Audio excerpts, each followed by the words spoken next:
Владата не е подготвена да ги донесе уставните измени, без при тоа да добие рамка за предвидливост од Европската Унија за билатералните спорови. Оваа позиција е јасно пренесена во Брисел, а кај некои земји членки има се повеќе разбирање за нашата позиција, изјави министерот за надворешни работи Тимчо Муцунски. Уставни измени без сигурност и предвидливост ќе не однесат во нов ќорсокак, додаде тој. Мора да има рамка за предвидливост. Да знаеме прво што сите толкуваме како решение од 2022. Да добиеме некоја форма на институционални гаранции.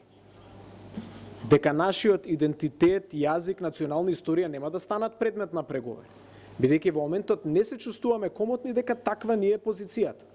Да знаеме дека другата страна ќе ги почитува меѓународните конвенции, како што се обврзал, и ќе ги почитува македонците кои што живеат на нејзина територија. Муцунски не сакаше да коментира каква реакција добила македонската влада во Брисел по барањето на премиерот Мицкоски, Европскиот совет да ги промени заклучоците за Македонија. Што се однесува на решението на ЕУ за Украина и Молдавија, со кое се заобиколува ветото на Унгарија и се започнаа технички преговори. Според Муцунски, овој механизам нам не би ни помогнал. За нас прашањето е како да го откочиме патот за да дојдеме до членство.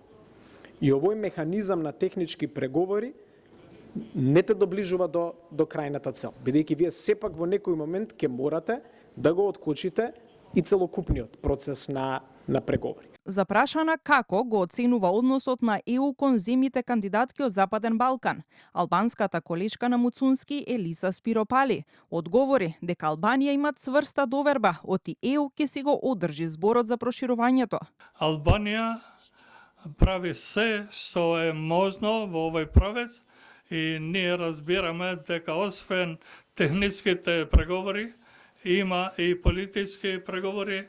Веруваме дека овој процес кој што треба да се заснова на меритократија. Според Спиропали, албанската заедница во земјава е проевропски настроена, но не одговори конкретно дали има зголемен број на барања за албанско државјанство од албанците од Македонија, по зголемените надежи дека нашиот сосед до 2030 година ќе стане членка на ЕУ.